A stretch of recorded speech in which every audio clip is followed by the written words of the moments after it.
Super Bowl commercials are sometimes just as memorable as the game themselves, and tonight CBS takes a look back at some of the greatest ads of all time. Just one look, and I felt so hard.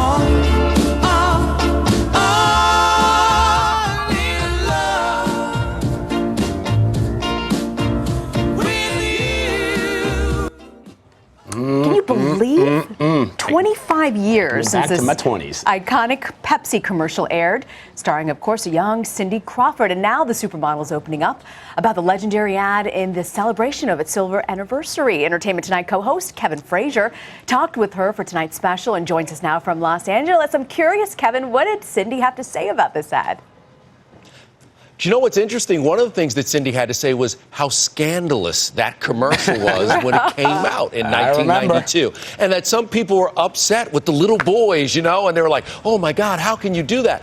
But here's the thing that made it such a beautiful commercial is the fact that the little boys were admiring the can and not Cindy. And one of the things that I loved is when we sat down, Vlad, you'll love this. When we sat down, Cindy brought with her the actual shorts that she wore during that commercial. And awesome. She wore them again when she reprised it for a spot on the Late Late Show with James Corden, and they did a spoof of the commercial. And Cindy says she's kept those shorts because she hopes that one day her daughter will do the commercial and put on those same shorts. So it's kind of cool, and Cindy looked fantastic.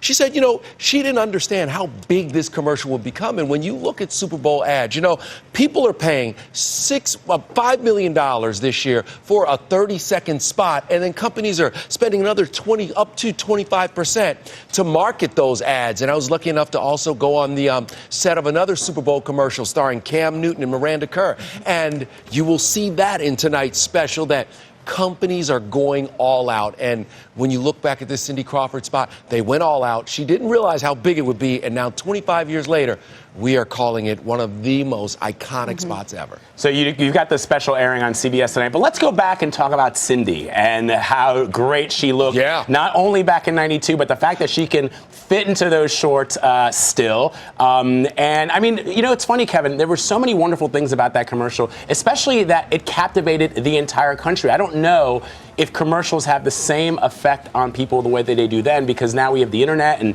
Twitter and all these other things. You had the great song by the legendary Doris Troy, the R&B singer. I just don't know if something could ever have the same impact that this ad did.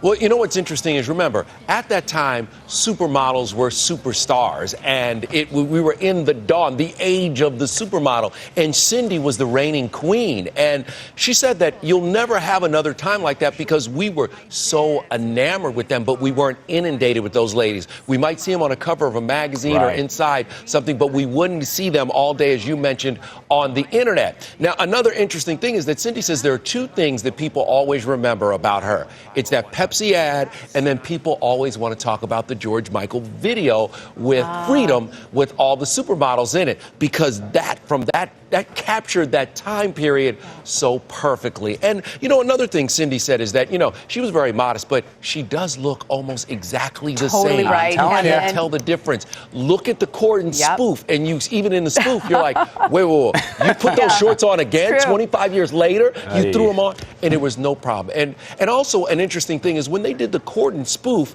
Cindy said that they pull up the same red Lamborghini that they used in the original commercial, and the guy popped out of the car and he said, "Remember me?" And it was the same guy, the same car, the same time period. There's a lot of great stuff. Look, if you want to walk down memory lane, there's a lot of great stuff in this commercial special. Airs tonight. It's Danielle Arua, Boomer Esiason, and some guy named Kevin Frazier. But it is a lot of fun. And you have a chance to also vote if you want to. You can go on the web to CBS.com, Super Bowl commercial special, and you can vote for either less is more commercials or bigger is better commercials. All right. Hey, Kevin. And I want to ask you, too, before we go, do you have an all-time favorite Super Bowl commercial?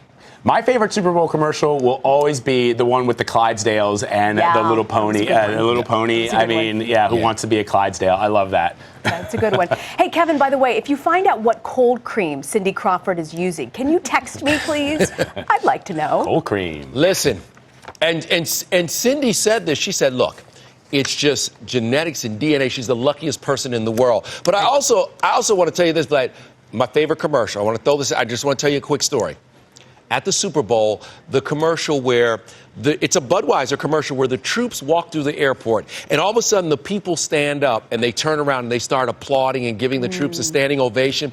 And I was lucky enough to watch that commercial in a suite at the Super Bowl with 2 generals from the Joint Chiefs of Staff and their wives. And the wives were crying, and even one of the generals got teary-eyed. It was just one of those moments where those little commercials can capture a moment in time and really capture how the nation is feeling. Kevin Frazier from Entertainment Tonight, thank you so much for joining us, Kevin. We appreciate it.